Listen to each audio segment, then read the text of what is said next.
সিরাতকে নিয়ে। লন্ডন থেকে এসেছে সে। বাবা মা কেউ নেই, ছোটবেলায় মারা গেছেন। সেই থেকে খালার কাছে মানুষ, পেশায় একজন ডক্টর। একদম নিজের বোনের মতো স্নেহ করে তাদেরও। কোনো ভাই না থাকায় সেই ফাঁকা জায়গাটা ওদের দিয়েই পূরণ করে নিয়েছে। তিথি লক্ষ্মী একটি মেয়ে, কারোর উপায় নেই এই মেয়ের উপর 5 মিনিটের উপরে রাগ করে থাকার। সামনে থাকা ছেলেটিও পারল না রাগ ধরে রাখতে। গম্ভীর মুখখানাতে না চাইতেও হাসির রেখা ফোটাতে হলো তাকে। মিহিসুরে বলল, পারিসও বটে। মেয়েটি হাসলো, সাথে সেও। ততক্ষণে বাহিরে থেকে ডাক চলে এলো তাদের। নিজের ব্যাগপত্রগুলো নিয়ে ছুটল গাড়ির দিকে। গাড়িতে বসে জানালার ফাঁক দিয়ে নিজের মাতৃভূমিকে দেখছে মুগ্ধ নয়নে। প্রায় 1 বছর পর দেশের মাটিতে পা রাখল সে। এবার পার্মানেন্টলি থাকার ইচ্ছে আছে। মাঝে একবার ওখানে ফিরলেও আবার ফিরে আসবে নিজের আপন ভুবনে। এখন প্রায় সন্ধ্যা হয়ে যাচ্ছে। আস্তে আস্তে দিনের সে আলো নিভে প্রকৃতিতে নেমে আসছে আবছা অন্ধকার। সবাই চুপচাপ। তিথি বলল, ভাইয়া তুই কি সোজা বাড়িতে যাবি নাকি শপিং মলে? সোজা বাড়ি, এখন কোথাও যাচ্ছি না। আমরা তো ওখানেই নামবো, তুই একা যাবি? নো প্রবলেম, তোরা যা, আমার একটু রেস্ট প্রয়োজন। অন্তু আর তিথি দুজনে আর কোনো কথা বাড়ালো না। জার্নি করে এসে রেস্ট নেওয়াটাই স্বাভাবিক। হঠাৎ একটা কথা মনে হতেই উৎসাহিত কণ্ঠে অন্তু বলল, ব্রো, তোমার ওই পিচ্চি মায়াবিনীর খবর কি? আরো কোনো খোঁজ পেয়েছিলে? নিমিষেই মনটা খারাপ হয়ে যায় তার। এই 1 বছর ওই পিচ্চি মায়াবিনী অনেক জ্বালাতন করেছে তাকে। কিছুতেই মন থেকে সরাতে পারেনি। দিনরাত মাথায় ঝেঁকে বসেছিল। ওকে ভুলতে, একটি রিলেশনে জড়াতে চেয়েও পারেনি। কোথায় যেন আটকে গেছে। এবার পার্মানেন্টলি এখানে আসার কারণও অচেনা সেই মেয়েটি। যদিও মেয়েটির নাম ঠিকানা কিছুই জানে না সে, তবুও একটাই বিশ্বাস, একবার তার দেখা সে পাবেই পাবে। আর যদি না পায় তো চেষ্টা করতে ক্ষতি কি? পিছলে হেসে জবাব দিল, আমি ওদের থেকে তার খোঁজ কি করে পাবো? অন্তু মলিন মুখে বলল, তাও ঠিক। শপিং মলে যে যার কেনাকাটায় ব্যস্ত। সিয়াম আর আবেশ একপাশে দাঁড়িয়ে হাসাহাসি করছে। তারপর সাথে যোগ দিয়েছে তিন্নির কাজিন অন্তু। শপিংয়ে আবেশের আসার বিন্দু পরিমাণ ইচ্ছে ছিল না, কিন্তু ভাইয়ের বিয়ের কেনাকাটা না এসেও উপায় নেই। আর সিয়াম, যাকে ছাড়া সে কিছুই বুঝে না, তাকে বাদ দেওয়া যায় না, কারণ পুরো খানবাড়ি মানে ও তাদের পরিবারের একজন। সিরাত বিরক্ত হয়ে একটা চেয়ারে বসে আছে। প্রায় সবকিছুই কেনা শেষ, কিন্তু বিয়ের লেহেঙ্গা ছাড়া। 1 ঘন্টা ধরে বিয়ের লেহেঙ্গা কেনা হচ্ছে, কিন্তু মন মতো হচ্ছে না। কেউ বলছে বেনারসি, কেউ লেহেঙ্গা। তাই পছন্দ করতে হিমশিম খাচ্ছে। এদিক সেদিক ছুটে এটা ওটা কিনছে।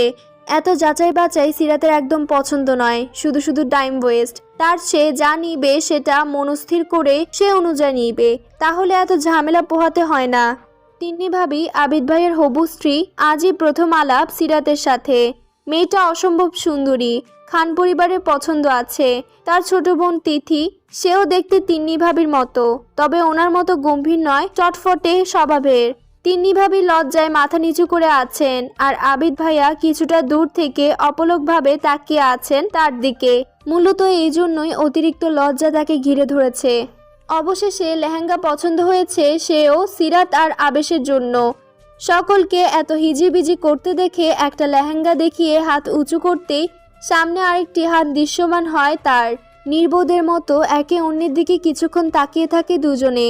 সেই চুজ করা লেহেঙ্গাটাই নেওয়া হয় অবশেষে। সিরাত আরও 2টো লেহেঙ্গা কিনেছে, যেটা সিয়ামের পছন্দ করা। সকলের না করা সত্ত্বেও বিল সিয়াম পে করেছে। এবার আবেশের একটি শাড়ির দিকে নজর গেল, আরুকে দেখিয়ে সেটা নিয়ে নিল। তবে একটি নয়, সেও 2টো নিয়েছে। সবাইকে রেখে সিরাত জুয়েলারি সাইডে গিয়ে লেহেঙ্গার সাথে ম্যাচিং জুয়েলারি খুঁজতে ব্যস্ত। পেছন থেকে ভরাট পুরুষালী কণ্ঠস্বর শুনে থেমে পেছন ফিরে তাকায়। হাত ভাঁজ করে পেছনে দাঁড়িয়ে আছে আবেশ। তাকে দেখে কপাল কুঁচকে এলো তার, কিন্তু কিছু বলল না। ব্যথা সেরেছে সিরাত? সিরাত মাথা নাড়িয়ে হ্যাঁ বলল। ওর পাশে এসে পাশ ঘেঁষে দাঁড়াতে কেঁপে উঠল সিরাত। আবেশ হাসলো রহস্যজনক হাসি। সিরাত খানিকটা দূরে দাঁড়িয়ে কেনাকাটায় মনোযোগ দিল, কিন্তু কিছুতেই সে পুরো মনোযোগ দিতে পারছে না। বারবার আবেশের দিকে নজর যাচ্ছে। কিছুক্ষণ ওর কার্যকলাপ দেখে আবারও কাছে এলো, তবে এবার কিছুটা দূরত্ব নিয়ে। মেয়েদের জিনিসে কোনো আইডিয়া নেই তার, তাই বোকা বোকা চাহনি দিয়ে দেখছে। বিরক্তি নিয়ে সিরাত বলল, আপনি এখানে কি করছেন? জানতো এখান থেকে, আমি একটু একা থাকতে চাই। পাহারা দিচ্ছি। চোখ ছোট ছোট করে তাকালো সিরাত, অবাক কণ্ঠে বলল, কাকে? এই ঝাঁসি রানীকে। ডানে বামে তাকিয়ে সে ছাড়া পরিচিত কাউকে শপে দেখতে পেল না, তাই আবারও বলল, ঝাঁসির রানী মানে? কোথায় কোথায় তাকে আপনি পাহারা দিচ্ছেন কেন? আবেশ জানতো এই প্রশ্নটাই করবে, তাই তার তৈরি করা জবাব দিল। ভিতর ডিম। ভাইয়ের আদরে বাদর কিনা যদি হারিয়ে যায় তখন বন্ধুকে কি জবাব দেব? ভাই তো আমার আশায় এই রাতের বেলা রেখে গেছে কিনা। আমি বাবা রিস্ক নিতে চাই না, তাই পাহারা দেওয়াই ভালো। ইয়ার কি হচ্ছে? গম্ভীর মুখে জবাব দেয়। No, I am serious. সকলে রেস্টুরেন্টে বসে আছে, রাতের ডিনার সেরে তবেই বাসায় যাবে। আবিদ আর আবেশ সকল ব্যাগপত্র রাখতে গেছে। তিন্নির সাথে আরুর বেশ ভাব হয়ে গেছে। দুদিন পর যে বাড়িতে থাকবে সেখানের সবার সাথে আসার আগে ইজি হওয়া ব্যাপারটা ভালো। দুই ভাগ করে টেবিলে বসেছে সবাই, একদিকে ইয়াংরা সবাই আর অন্যদিকে বড়রা। জায়গা হয়নি বলে অন্তু ওদের সাথে আছে। আবেশরা আসলে খাওয়া শুরু হবে। সকলে খাচ্ছে। আবেশ দুটো টেবিল দেখে বসতে বসতে প্রশ্ন করলো, সিরাত কোথায়? এতক্ষণে সিরাতের কথা মনে পড়ল আরুর। খাবার মুখে নিতে গিয়েও থেমে গেল। 10-15 মিনিট হলো তাকে দেখছে না। সেটাকে পাত্তা না দিয়ে তিন্নির সাথে গল্প জুড়েছিল। ভেবেছিল হয়তো অন্যদের সাথে আছে। আরু বলল, ওই টেবিলে নেই? না। চিন্তায় ভাঁজ পড়ল আরুর কপালে। মেয়েটা গেল কোথায়? তখন দুইটা ছেলে ডিস্টার্ব করছিল বলে মন খারাপ করে একটু দূরে গিয়েছিল। ফোন হাতে নিয়ে ওকে কল করেই যাচ্ছে, কিন্তু রিসিভ হচ্ছে না। তিথি বলল, ওনাকে ওয়াশরুমের দিকে শেষবার যেতে দেখেছি আমি। আবেশ বসে কিছুক্ষণ অপেক্ষা করে ছুটল ওদিকে, কিন্তু পেল না। সকলে এবার চিন্তায় পড়ে গেছে। আবিদ উদ্বিগ্ন কণ্ঠে বলল, মেয়েটা গেল কোথায়? আরও ফোনে পেয়েছিস? আরু হতাশ হয়ে না বলল। আবেশ রাগ দেখিয়ে আরুকে বলল, এই তোর দায়িত্ব। এবার সিয়ামকে আমি কি জবাব দেব? আরুরও চিন্তা বাড়ছে। আবেশ এগোতে যাবে তখন সিরাতের কণ্ঠস্বর শুনে থেমে গেল। হাঁপাতে হাঁপাতে কাঁদতে কাঁদতে বলছে, আরও ওই ছেলেগুলো আমাকে একটা অর্ধনির্মিত বিল্ডিংয়ে নিয়ে এসছে। আমি পালিয়ে এসেছি, ওরা আমার পিছু নিয়েছে, পা কেটে গেছে, হাঁটতে পারছি না। আমার খুব ভয় করছে, বাঁচা আমাকে প্লিজ। ভাইয়া আর আব্বুকে। এইটুকু বলেই থেমে গেল। টুট টুট টুট। আরুর চোখ থেকে টপাটপ পানি পড়ছে, হাত পা ঠান্ডা হয়ে গেছে। ধপ করে বসে পড়েছে চেয়ারে।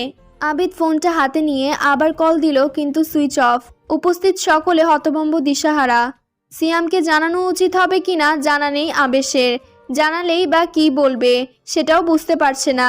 মিসেস খান মেয়ের মাথায় হাত বুলিয়েও নিজেও কাঁদছেন। মেয়েটা কোন অবস্থায় আছে কে জানে। আবিদ তাড়া দিয়ে বলল, আবেশ এখানে দাঁড়িয়ে থাকলে হবে না, চল ওকে খুঁজতে হবে, নইলে অনেক বড় ক্ষতি হয়ে যাবে। পুলিশেও ইনফর্ম করা জরুরি, সিয়ামকেও তো বলতে হবে। পাশ থেকে মিস্টার খান বললেন, আমি যাচ্ছি পুলিশ স্টেশন। আবেশ বলল, ভাইয়া তুমি সবাইকে সেফলি বাড়ি পাঠানোর ব্যবস্থা করো, আমি আসছি আর সিয়ামকে জানাচ্ছি। আরুর ফোন নিয়ে হন্তদন্ত হয়ে বেরিয়ে গেল সে। তিনিদের বাসায় কল করে গাড়ি পাঠানোর কথা বলেছে আবিদ। তিনির মা পাঠাচ্ছেন বলে আশ্বস্ত করেছেন। আবিদের এখানে কাজ আছে তাই যেতে পারবে না।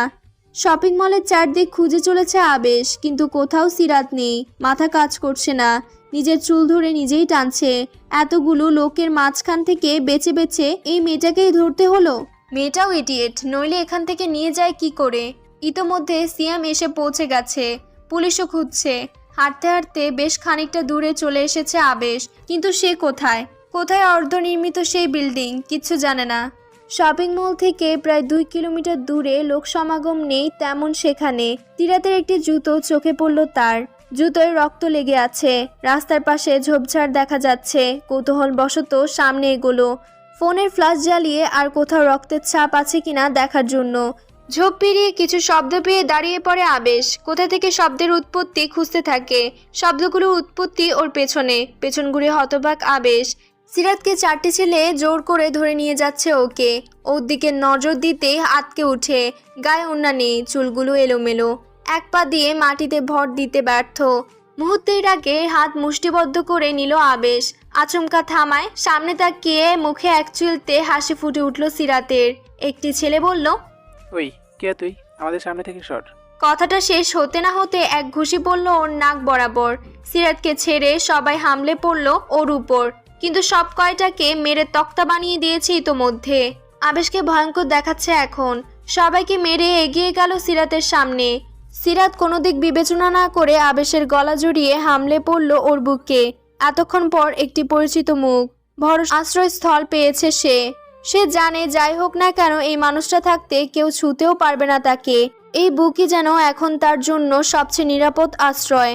আচমকা একটি ছেলে ছুরি দিয়ে আঘাত করতে আসলে আবেশ নিজের হাত দিয়ে আটকাতে গিয়ে অনেকখানি কেটে যায়। তার হাত গড়গড় করে রক্ত পড়তে থাকে। ওর পিছনে আরো কয়েকজন আসতে দেখে তাড়াতাড়ি সিরাতকে নিয়ে পালাতে লাগলো।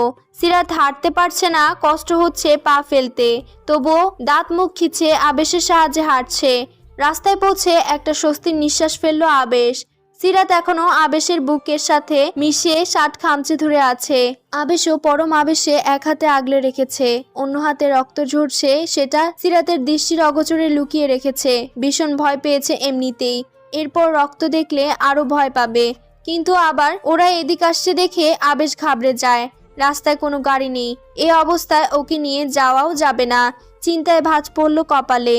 সিরাতকে নিজের কাছ থেকে ছাড়িয়ে দু হাতের মুঠোয় মুখ ধরে বলল, প্লিজ সিরাত, কেঁদো না। তুমি এখনো নিরাপদ নও। ওরা আসছে, আমি ওদের আটকাচ্ছি।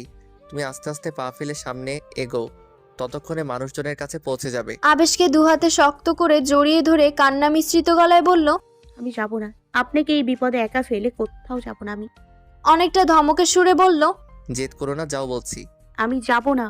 বলে ফুপিয়ে উঠল সিরাত। আর কিছু বলার সাহস পেল না আবেশ। এমনিতেই বারবার কেঁপে উঠছে, তার উপর যদি জোর করে তাহলে হয়তো ভয়ের চোটে হিতে বিপরীত কিছু ঘটবে। তার চেয়ে থাক, যা হবার হবে। পেছন থেকে একটি ছেলের গলা শুনে পেছনে তাকালো। সিরাত হাতের বাঁধন আরেকটু শক্ত করে ধরল। ভালোই ভালোই মেয়েটাকে ছেড়ে দে বলছি। আর যদি না ছাড়ি? জান নিয়ে বাড়ি ফিরতে পারবি না। সিরাতকে এক হাতে ধরে দাঁড়িয়ে রইল। দুজনকে মেরে ফেলে দিয়েছে রাস্তার ধারে, মুখ থুবড়ে পড়ে আছে তারা। আচমকা মাথার সামনে বাড়ি পড়ায় মাথা ঘুরে উঠল আবেশের। হাত দিয়ে দেখলো রক্ত বের হচ্ছে। সিরাত আবেশের নাম ধরে চেঁচিয়ে উঠল, চোখ তুলে তাকালো ওর দিকে। এখনো সিরাতকে আগলে আছে ও। থুতনি ধরে বলল, কিচ্ছু হবে না তোমার, ভয় পেও না, আমি আছি তো। এখন নিজেকে বড্ড অসহায় মনে হচ্ছে সিরাতের। তার জন্য প্রিয় মানুষটার এই অবস্থা, তবুও নিজের চিন্তা না করে ওর চিন্তায় বিভোর। কান্নার বেগ আরো বেড়ে গেল সিরাতের। মাথার দিকে তাকিয়ে আটকে উঠল। অস্পষ্ট সুরে বলল, রক্ত। মুহূর্তেই হাত পা অসাড় হয়ে এলো। আস্তে আস্তে শরীর সব ভার ছেড়ে দিচ্ছে আবেশের উপর। ও হয়তো কিছু বলছে, কিন্তু কিছুই কর্ণগোচর হচ্ছে না তার। সিরাত সেন্সলেস হয়ে গেছে, নিজেও সেন্স হারাবে সুনিশ্চিন্ত। তার আগে সিরাতকে সেফ জায়গায় রাখতে হবে, কিন্তু সেটা আর করতে পারলো না। ওকে নিয়ে লুটিয়ে পড়ল রাস্তার কিনারে। পুরো খানবাড়িতে নেমে এসেছে ঘোর কালো অন্ধকার। কারো মুখের দিকে তাকানো যাচ্ছে না। আরো কেঁদে কেটে সাগর বানিয়ে দিচ্ছে। মিস্টার খান মেজের দিকে তাকিয়ে আছেন। সিরাতের মাকে এখনো জানানো হয়নি, শুধু ওর বাবা আর সিয়াম ব্যাপারটাই অবগত। সবাই দিশেহারা বা ক্রুদ্ধ। কি থেকে কি হয়ে গেল? হাসি খুশি মেয়েটা কয়েক ঘন্টায় কোথায় চলে গেল? আবিদ বাসায় ফিরছে, কিন্তু মুখে কোনো হাসি নেই। আরু দৌড়ে গিয়ে মুখে হাসি ফুটিয়ে বলল, ভাইয়া সিরাত কোথায়? তুমি একা কেন? ও কোথায়? আরুর মাথায় হাত বুলিয়ে আবিদ বলল, কাঁদিস না, ওকে খুব শীঘ্রই পেয়ে যাব। একটা ক্লু পেয়েছি। সকলে চোখে মুখে খুশিতে চিকচিক করে উঠল। মিস্টার খান বললেন, কি কুলু? সিরাতের পরনের ওড়না পাওয়া গেছে। এখন সেই অনুযায়ী পুরো এলাকায় পুলিশ তল্লাশি চালাচ্ছে। খুব তাড়াতাড়ি আমরা সিরাতকে ফিরে পাবো। ওদের কথার মাঝেই পুলিশ আবিদকে জানায়, আমরা হামলাকারীদের ধরতে পেরেছি, কিন্তু সিরাতকে পাইনি। ওদের ভাষ্যমতে ওরা দুজন ছিল। একটি ছেলে ওকে বাঁচানোর জন্য ওদের সাথে মারামারি করে। এক পর্যায়ে ছেলেটির মাথায় আঘাত করা, দুজন জ্ঞান হারিয়ে ফেলে। ওরা ভয় পেয়ে ওদের ফেলে চলে যায়, আর তখনই ওদের পাই। এখন ওখানে ওরা কেউ নেই, চিন্তা করবেন না, খুব তাড়াতাড়ি পেয়ে যাব। স্তব্ধ হয়ে দাঁড়িয়ে আছে আবিদ। ছেলেটা আবেশ নয় তো? রেস্টুরেন্ট থেকে বেরোনোর পর আর কোনো খোঁজ পাওয়া যায়নি। আবিদ সকলকে বিষয়টা জানায়। সকলেই এখন চিন্তায় পড়ে গেছে, ওদের সাথে ঠিক হয়েছেটা কি? কোথায় ওরা? রাত 2টা। হসপিটালের বেডে শুয়ে আছে আবেশ। ধীরে ধীরে চোখ খুলে তাকানোর চেষ্টায় আছে। চোখ খুলে নিজেকে হসপিটালের বেডে আবিষ্কার করলো সে। মাথাটা ব্যথায় টনটন করছে। মাথায় হাত দিতেই বুঝতে পারলো ব্যান্ডেজ করা হয়েছে সেখানে। আস্তে আস্তে সন্ধ্যার পুরো ঘটনা মনে হতে হন্তদন্ত হয়ে কেবিন থেকে বেরিয়ে গেল। সিরাত কোথায়? তাকে খুঁজতে হবে তার। সিরাতের সামনে বসে আছে রাফিদ। সামনে বেডে পড়ে থাকা মেয়েটাকে দেখে ক্ষীণ সুখের আভাস পাচ্ছে সে। 1 বছরের তীব্র যন্ত্রণা থেকে এবার হয়তো মুক্তি মিলবে তার। প্রাপ্তির হাসি হাসবে। মায়াবেনীকে নিজের সুখের সময় পার করবে সে। নিজের ভাবনায় ছেদ ঘটিয়ে সে এটা ভেবে পায় না কে ওই ছেলে আর মেয়েটাকে এভাবে মেরেছে। ছেলেটার প্রচুর ব্লাড বেরিয়ে গেছে, মাথায় 2টি সেলাই দেওয়া, এলোপাথারি মারায় হাতের আঘাতটাও গুরুতর। ছেলেটির হয়তো এতক্ষণে জ্ঞান ফিরে এসেছে। রাফিদ উঠতে যাবে তখনই হুড়মুড় করে কেবিনে ঢুকে কেউ। তাকে দেখে কপাল কুঁচকে আসে তার। এই অসুস্থতায় এই রুমে কেন এই ছেলেটি? রুমে ঢুকে এক পলক সিরাতের দিকে তাকালো আবেশ। ওকে দেখে স্বস্তির নিঃশ্বাস ছাড়লো। চুপচাপ বেডে ঘুমিয়ে আছে সে, কোনো সারা শব্দ নেই। মুখটা ফ্যাকাশে, কেমন যেন লাগছে। এই দেখে মুখটা শুকিয়ে গেছে। সামনে ছেলেটিকে দেখে তাকিয়ে বলল, ডক্টর, ও এখন কেমন আছে? মৃদু হাসলো রাফিদ, হেসে বলল, ভালোই আছেন। ওনার ইন্টারনাল ইনজুরি তেমন গুরুতর নয়। পায়ে ব্যান্ডেজ করে দিয়েছি, 2-1 দিন হাঁটতে কষ্ট হলেও পরে ঠিক হয়ে যাবে। এখন ঘুমিয়ে ইঞ্জেকশন দিয়ে ঘুম পড়িয়ে দিয়েছি। সকালের আগে ঘুম ভাঙবে না, তখন রিল্যাক্স ফিল করবে। ওনার থেকে আপনার আঘাতগুলো বেশি গভীর। আপনি রেস্ট করুন, পুষ্টিকর খাবার খাবেন, কারণ প্রচুর ব্লাড বেরিয়ে হয়ে গেছে আপনার। ডক্টরের কথায় হাসলো। আবেশ বলল, আমি ভালো আছি, ওর কিছু হয়নি, এটাই অনেক। নইলে সিয়ামকে মুখ দেখাতে পারতাম না, কতগুলো সম্পর্ক নষ্ট হয়ে যেত। বাই দ্য ওয়ে, আমরা এখানে এলাম কি করে? আমি আপনাদের এখানে নিয়ে এসেছি, তাই এই হসপিটালে আমি জয়েন করেছি, একেবারেই নতুন। আজই 5 দিন। বাসায় ভালো লাগছিল না, তাই হাওয়া খেতে বেরিয়ে এসেছিলাম। তখনই রাস্তার পাশে দুজনকে অচেতন অবস্থায় পাই। তারপর কোনো কিছু না ভেবে আপনাদের নিয়ে আসি। এখন অবধি পুলিশ কেসও হয়নি, তবে একটু আগে আপনার ফোনে অবধি বেজে যাচ্ছিল। তখন আমি রিসিভ করে আপনার বাসাকে জানিয়ে দিয়েছি ওনারা আসছেন। আবেশ ডক্টরের হাত দুটো ধরে কৃতজ্ঞতার সুরে বলল, থ্যাঙ্কস ডক্টর, আপনার এই ঋণ আমি অন্যদিনও ভুলবো না। ঋণ কেন বলছেন? এটা আমাদের দায়িত্ব। না জেনে কত বড় উপকার আপনি আমার করেছেন আপনি নিজেও জানেন না। মিস্টার খান, আবিদ, সিয়াম আর সিরাতের বাবা এসেছেন ওকে দেখতে। আরও আসতে চেয়েছিল, কিন্তু সকলে অনেক বুঝিয়েছে সকালে আসার কথা বলে রেখে এসেছে। সিয়াম এসে রিসেপশনিস্টের কাছ থেকে কেবিন নম্বর জেনে বোনের কেবিনে ঢুকলো। সেখানে ওর স্যালাইন ঠিক করছিল রাফিদ। আবেশকে ওর কেবিনে পাঠিয়ে ঘুমাতে বলেছে। সিরাত ঘুমাচ্ছে দেখে সেও বাধ্য ছেলের মতো চলে গেল। এসে কান্না শুরু হয়ে গেছে সিয়ামের। রাফিদ সবটা বুঝিয়ে বলায় এখন কিছুটা ভরসা পাচ্ছে। তার বোন ভালো আছে, এটাই বড় পাওয়া। তারপর আবেশের কেবিনে গেল। কলিজার টুকরো বোনকে বাঁচাতে প্রাণপ্রিয় বন্ধুর এই অবস্থা, কিন্তু তবু প্রাপ্তির হাসি। দুজনে ঠিক আছে, কারো তেমন কোনো ক্ষতি হয়নি।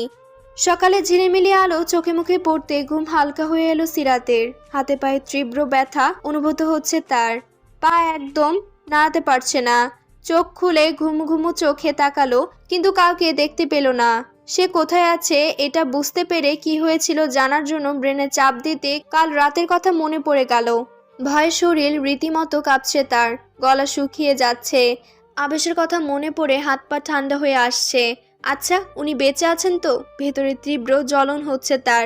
যদি কিছু হয়ে যায়, তখনকার রক্ত ঝরার দৃশ্য ভেসে উঠতে ভয়ে কাঁপতে থাকে। হঠাৎ তার কেবিনে ঢুকে একজন যুবক। ওকে এভাবে বসে থাকতে দেখে হতভম্ব নিজেই এগিয়ে গিয়ে বলল, এ কি, আপনার কি হয়েছে? ব্যথা পাচ্ছেন? সিরাত মাথা নাড়িয়ে না বলল। তাহলে ভয় পেয়েছেন? ভয় পাবেন না, আপনি একদম সেফট আছেন। ছেলেটির দিকে করুণ চোখে তাকালো সিরাত। এতক্ষণে তার ভয় কিছুটা কমেছে, কিন্তু অস্বস্তি যায়নি। আবেশের কথা কি করে জিজ্ঞেস করবে ভেবে কুল পাচ্ছে না, তবুও বলল, আমাকে কি এখানে একা অ্যাডমিট করা হয়েছে? সিরাতের প্রশ্নের মানে বুঝলো রাফিদ, তাই ওকে আশ্বস্ত করার জন্য বলল, না, আপনার সাথে একটা ছেলেও ছিল, তিনি এখন ভালো আছেন, ডোন্ট ওয়ারি। আবেশ ঠিক আছে শুনে স্বস্তির শ্বাস ছাড়ল। সকালের আলো ফুটতে না ফুটতেই পুরো হসপিটালে সিরাতের সকল বন্ধুরা এসে উপস্থিত, সাথে আরও আছে। রাতে একমাত্র সিয়ামি হসপিটালে ছিল, আর বাকিদের জোর করে বাসায় পাঠিয়ে দিয়েছে। সিরাতের সাথে দেখা করে তবেই মনে শান্তি পেয়েছে তারা। সিরাতকে আজই নিয়ে যাওয়া যাবে, কিন্তু আবেশকে একদিন থাকতে হবে। কিন্তু সে থাকবে না, তাই ডিসচার্জ নেওয়ার জন্য আবিদকে জোর করে পাঠালো। সিয়াম সিরাতকে নিয়ে বাসায় চলে যাবে, কিন্তু এটা খান পরিবারের কেউই মেনে নিতে পারেনি। সবাই এতে বাধা প্রদান করেছে। অনেক বুঝিয়েও লাভ হয়নি, ফলাফল শূন্য। উল্টে সবাইকেও বাড়িতে নিয়ে যাওয়ার জন্য অনুরোধ করেছেন আবেশের বাবা। অবশেষে সিরাতের বাবা ওনার ইমোশনাল ব্ল্যাকমেলের কাছে হার মানতে বাধ্য হয়েছেন। আরও কেবিন থেকে বের হতে আরও চোখ আটকে গেল সাদা অ্যাফ্রন পরা যুবকের উপর। পরনে সবকিছুই ধবধবে সাদা, শুধু প্যান্ট আর জুতো কালো। ছেলেটির গায়ের রং ফর্সা, যার দরুন তাকে বেশ মানিয়েছে। আরও চেয়েও চোখ সরাতে পারছে না, শুধু তাকিয়ে থাকতেই ইচ্ছে করছে। ছেলেটি সোজা এসে সিয়ামের সাথে কথা বলতে শুরু করলো। এতক্ষণে বুঝে গেছে ইনি সিরাতকে রেস্কিউ করে ট্রিটমেন্ট করেছেন। নিজের দৃষ্টি সরিয়ে অন্যদিকে মনোযোগ দেওয়ার চেষ্টা করেও ব্যর্থ সে। না চাইতেও বারবার তার চোখ রাফিদের দিকে যাচ্ছে। ওর কথা বলা, ঠোঁট নাড়ানো সব কেমন আকর্ষণ করছে ওকে। এটা তার কিশোরী মনের আবেগ, তাই সে আবেগে লাফাচ্ছে ভেবে সেখান থেকে প্রস্থান করলো। এখানে থাকলে মারাত্মক কিছু ঘটবে। লোকটা টের পেলে ওর মান সম্মানের 12টা বেজে যাবে, তাই পাশ কাটিয়ে পা চালিয়ে হনহন করে চলে গেল। পুরো একটা দিন কেটে এখন ধরনীর বুকে সন্ধ্যা নেমে এসেছে, কিন্তু এখনও আবেশের দেখা পায়নি সিরাত। সকলের মুখে ওর ইনজুরির কথা শুনেছে, কিন্তু স্বচক্ষে দেখার সুযোগ হয়নি। এখনও সে তার সামনে আসেনি, অথচ প্রতিনিয়ত তার কী অবস্থা সেটা দেখার জন্য ছটফট করছে সে। হসপিটালে এক বুক আশা নিয়ে বসেছিল হয়তো আবেশ আসবে ওর কাছে, কিন্তু আসেনি। বাসায় এসেও দেখা নেই। তাহলে কি খুব বেশি অসুস্থ তিনি, নাকি গতকাল রাতের ওর ব্যবহারের জন্য? কিন্তু ওগুলো তো ইচ্ছাঘটিত ছিল না। বিপদে পড়ে হুঁশ হারিয়ে ভয়ের তাণ্ডবে করেছে সিরাত। সে কারণে কি রেগে আছেন তিনি, নাকি ওর জন্য বিপদে পড়ে ওনার ভাইয়ের বিয়ে এনজয় করতে পারবেন না বলে বিরক্ত তিনি? ঠিক কোনটা ভেবে কুল কিনারা পায় না সে। একবার মনে হয় ওর ব্যাপারে খুব কেয়ারিং, আবার কখনো মনে হয় বোরিং। এসবের মানে কি ঠিক জানে না সে, কিন্তু সিরাত জানে ওই লোকটা তার জন্য কি। গতকাল যখন সবার আগে ওই বিপদে লোকটাকে পাশে পেয়েছিল, তখন সব থেকে খুশি বোধ হয় ওই ছিল। ওনার সান্নিধ্য হোক না ক্ষণিকের, কিন্তু ভালো লাগাগুলো তো আজীবনের। হলুদের জন্য সকল আয়োজন কমপ্লিট। আবেশ চেয়েছিল বিয়ের ডেট 2 দিন পেছাতে, কিন্তু আবেশ কড়া ভাষায় না বলে দিয়েছে 1 তারিখে বিয়ে হবে। আবেশকে দেখে বোঝার জো নেই অসুস্থ সে। সারাদিন ঘুমিয়ে সন্ধ্যার সকল কাজে তদারকিতে আছে। সকলে মিলে বারণ করে শোনানো যায়নি তাকে। আরু আর রিয়া মিলে জোর করে সিরাতকে রেডি করছে। কমফোর্টেবল ফিল করার জন্য সিম্পল একটি টপস পরেছে সে। গাল ফুলিয়ে বিরক্তকর চাহনি নিয়ে বসে আছে। এই 2 দিনে পৃথিবীর সব থেকে অসহ্য প্রাণী মনে হচ্ছে তার। কি দরকার এই অসুস্থতার মধ্যে বাইরে যাওয়ার? কিন্তু আরুর একটাই কথা, দরকার আছে, আর সেজন্যই ওকে নিয়ে যাচ্ছে। তিন্নি ভাবি আর তিথি আপু ইতোমধ্যে ওর সাথে কথা বলে কেমন আছে জেনে নিয়েছেন। রিয়ার আরু ওকে ধরে নিয়ে যাচ্ছে ছাদের দিকে। পা ফেলতে প্রথমে বেশ অসুবিধা হলেও এখন একটু ঠিক লাগছে। আরও সাহায্যে যেতে পারছে। ছাদের যাওয়ার পথেই সারাদিনের অপেক্ষার অবসান ঘটল তার। আবেশ সামনে দাঁড়িয়ে আছে একটি জলপাই রঙের পাঞ্জাবি পরে, পুরো মাথায় ব্যান্ডেজ করা, হাতে বেশ লম্বা একটি ব্যান্ডেজ, কিন্তু মুখে সেই হাসি। কোনো কিছুই যেন ঘাল করতে পারে না তাকে। সাদা ব্যান্ডের উপর কালো সিল্কি চুলগুলো যেন তার সৌন্দর্য দ্বিগুণ বাড়িয়ে তুলেছে। উনি মৃদু হেসে বললেন, আরও সাবধানে নিয়ে যাস, তোদের তো লাফালাফি ছাড়া স্থির থাকার অভ্যাস নেই। সিরাত কেমন আছো এখন, ভালো লাগছে? সিরাতের এই মুহূর্তে কথা বলতে একটু ইচ্ছে করছে না। বলবে না, সারাদিনে একবার দেখা করতে পারলো না, এখন এসেছে ভালো মন্দের খোঁজ নিতে। তবুও শত হোক ওকে বাঁচিয়েছে, তাই ভদ্রতার খাতিরে হলেও বলা প্রয়োজন। মাথা নাড়িয়ে হ্যাঁ বলল। ও কিছু বলার আগেই নিজের সানগ্লাস ঠিক করতে করতে গটগট করে চলে গেল আবেশ। লোকটার খোঁচা মারার স্বভাব কখনো যাবে না। এই অবস্থায় একটু ছাড় দেওয়া যায় না, কিন্তু অন্য দিনের তুলনায় ওনাকে বেশ উৎফুল্ল দেখাচ্ছে। কিন্তু কেন? আর ওকে এড়িয়েই বা যাচ্ছে কেন? তাহলে কি গতকালের জন্য সত্যি ওর উপর বিরক্ত সে? কথাগুলো ভেবে চোখের কোণে জল এসে এলো তার। মনটা বিষিয়ে গেল নিমিষেই। এতটা অবহেলা পাওয়ার কি ওর প্রাপ্য? রং বেরঙের বাতি আর কালারিং কাপড় দিয়ে সেজেছে খানবাড়ির পুরো ছাদ। আবিদ পরেছে মেরুন রঙের পাঞ্জাবি, আরু রিয়া আর আয়েশা পরেছে কচু পাতা রঙের শাড়ি। সবাইকে বেশ লাগছে আজ। সিরাত ঘাপটি মেরে এক কোণে বসে আছে। সকলে আবিদকে রং মাখাচ্ছে, এগুলো দেখছে। সিরাতের পাশ ঘেঁষে এসে বসলো আয়ান। চোখ নাচিয়ে বলল, কি মনো, মন খারাপ? সিরাত মাথা জাকিয়ে না বুঝালো। মৃদু হেসে বলল, তাহলে শরীর খারাপ লাগছে? এবারও না জানালো সে। তাহলে বব শেখা দিছে, নাকি তোরও বিয়ের শখ জেগেছে? কথাটা শুনে চোখ গরম করে তাকালো সিরাত। আয়ান 32 পাটি দাঁত বের করে বলল, রাগ করছিস কেন? মজা করছিলাম। তুই সব কিছুতে না করছিস তাই। ওর কথার পিঠে কোনো কথা বলতে ইচ্ছে করলো না তার। আজ চুপ থাকতে বড্ড ভালো লাগছে। আবেশ ক্যামেরা হাতে সকলে ছবি তুলতে ব্যস্ত। সিরাত মাঝে মধ্যে ওকে আর চোখে দেখছে। আরু আর আয়েশা সেলফি তুলছে মনের সুখে। কিছুক্ষণ পর পর এসে সিরাতের খবর নিচ্ছে। সকলে হলুদ নিয়ে মাতামাতি করছে, একে অপরকে রাঙিয়ে দিচ্ছে। আবেশ সেগুলো দেখছে আর সুন্দর মুহূর্তগুলো ক্যামেরায় বন্দি করছে। সিরাতের এখন খুব বিশ্রী একটা ইচ্ছে জেগেছে মনে, এই মুহূর্তে আবেশকে হলুদের মধ্যে চুবিয়ে মারতে, তাহলে হয়তো মনের রাগ কিছুটা কমতো তার। এক গাদা হলুদ নিয়ে সিরাতের সামনে দাঁড়ালো রিয়া। সেগুলো দেখে চোখ ছোট ছোট করে তাকালো সিরাত। ফোকলা দাঁতের হাসি দিয়ে বলল, দোস্ত, ল্যাংড়া হয়ে বসে আছিস বলে কি ভেবেছিস তোকে কেউ হলুদ দেবে না? তোর তো আফসোস হয় নাকি? একদম ভাবিস না দোস্ত, আমি থাকতে তোর কোনো আফসোস থাকতে দিব না। সকলে উৎসুকভাবে তাকিয়ে আছে রিয়ার দিকে আর হাসছে। তখনই কোথা থেকে ঝড়ের বেগে এসে রিয়ার হাত চেপে ধরল সিয়াম। সিয়ামকে দেখে রেগে গেল রিয়া। রেগে কর্কশ কণ্ঠে বলল, আপনার সাহস তো কম নয়, আপনি কোন সাহসে আমার হাত ধরেছেন? ছ্যাঁচড়া কোথাকার, এখানেও আমাকে ফলো করতে করতে চলে এসেছেন। হাত মোচড়াতে মোচড়াতে সিয়াম বলল, সাহসটা বরাবরই আমার একটু বেশি। তোমার মতো ঝগড়ুটিকে ফলো করব আমি? আমার এখনো এত খারাপ দিনও আসে নাই। তুমি ওকে হলুদ দিতে পারবে না। ফালতু কথা না বকে আমার হাত ছাড়ুন। আমার বন্ধুকে আমি হলুদ লাগাবো, তাতে বাধা দেওয়ার আপনি কে? পাশ থেকে সিরাত বলল, রিয়া তুই ভুল বুঝছিস, আমার কথাটা শোন, ঝগড়া করিস না। উনি সিরাতকে থামিয়ে বলল, তুই থাম, আমাকে কথা বলতে দে। অনেক কিছুতে ওর গায়ে তুমি হলুদ দিতে পারবে না। একটু চেঁচিয়ে রিয়া বলল, কি? কেন? কারণ আমি চাই না ওর তাড়াতাড়ি বিয়ে হোক। আমি শুনেছি বিয়ের হলুদ অবিবাহিত মেয়ের উপর লাগালে তার তাড়াতাড়ি বিয়ে হয়ে যায়। ওর বিয়ে হলে আপনার কি? মৃদু হেসে ওর হাত ছেড়ে সিরাতের দিকে তাকিয়ে বলল, অনেক কিছু, কারণ ওটা আমার কলিজার টুকরো, আর আমার কলিজা আমাকে এত তাড়াতাড়ি ছেড়ে চলে যাক আমি চাই না। ওদের কথা শুনে সকলে হতভম্ব। আবেশ দাঁড়িয়ে দাঁড়িয়ে মজা দেখছে। বন্ধুর সাথে তার ছাত্রী ঝগড়া করছে, বেশ দারুণ। কিন্তু রিয়া কি ওকে চিনে না নাকি? সিরাত কি বলবে কিভাবে বলবে বুঝে উঠতে পারছে না। আবার রিয়া বলার সুযোগও দিচ্ছে না। আবেশ একটু কাছে গিয়ে বলল, কি হয়েছে রিয়া? রিয়া অভিযোগের সুরে বলল, দেখুন না স্যার, এই লোকটা সেদিন রাস্তায় আমার সাথে অশুভতামি করেছে, তারপর জুয়েলারি শপে ইচ্ছে করে আমার জিনিস নিয়ে নিয়েছে, আর এখন তো দেখলেনি। সিয়াম, এটা কিন্তু তুই ঠিক করছিস না। তুই আমার ছাত্রীকে ইফটিজিং করছিস রাস্তায়, শপিং মল, আবার এখানেও। ছিছি। বলে মুখ চেপে হাসছে আবেশ।